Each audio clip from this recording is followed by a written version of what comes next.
God enabled me to love instead of hate. A remarkable change, but God cannot cleanse our hearts unless we invite him in. My mother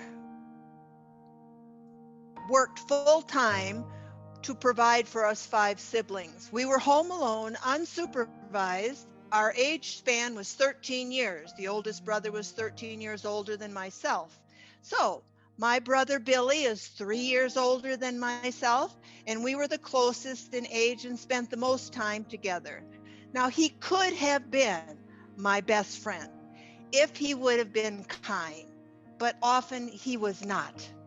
And he would pin me down on the ground, and then he'd make me do his chores. If it was his turn to clean the bathroom, I had to go clean the bathroom. If it was his turn and he wanted me to peel the potatoes for supper, I had to peel the potatoes. He'd pin me down, threaten to hurt me more, and what would I do?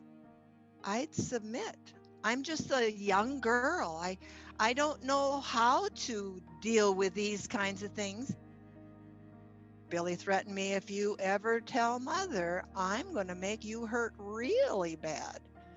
So I didn't tell Mother for a very long time, but one day I decided that it was time to tell Mother. I was tired of being abused this way, and surely my mother would protect me. And my mother got really angry at me.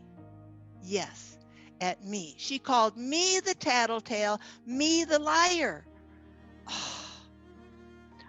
I had a second brother. He was 9 years older than myself. He was abusive by demeaning words, being very negative, verbally and emotionally abusive to me. And so I came to the conclusion that there's something the matter with me. And so that's the way I grew up, thinking of myself in this way. I want you to know there is one, the God of the universe was there with me. He knows the unfairness that you experience as a child or as an adult or wherever you may happen to be.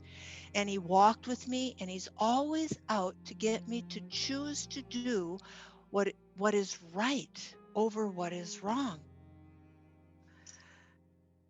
Forgiveness and letting go is giving God permission by prayer to let him in here to do what I can't do. He lets go on the inner self. He recreates us on the inner me, and the outer me is real. An interesting thing happened.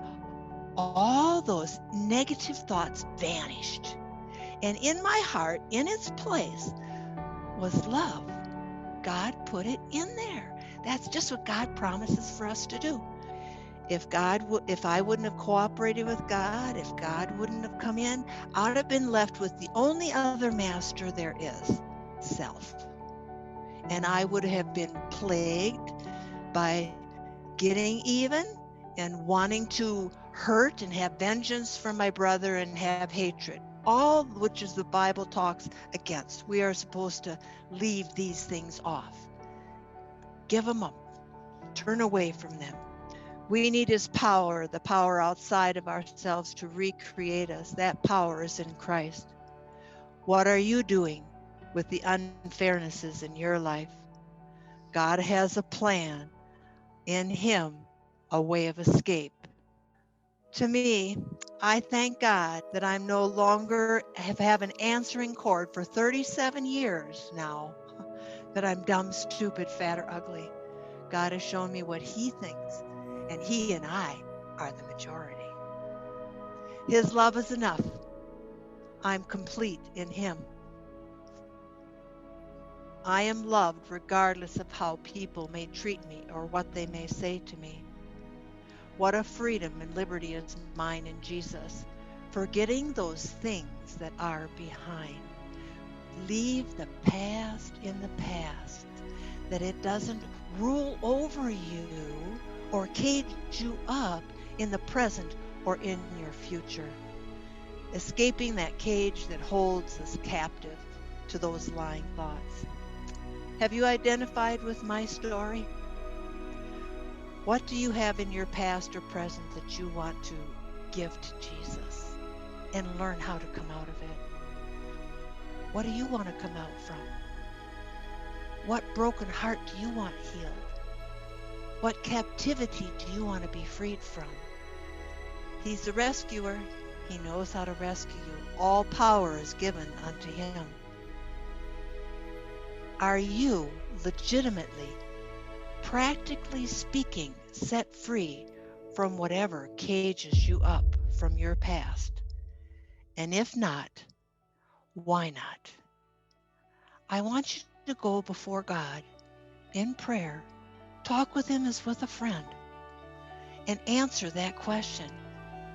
He's a revealer of secrets, and he'll show you how to come out of these things that hold us so captive through our life that don't need to.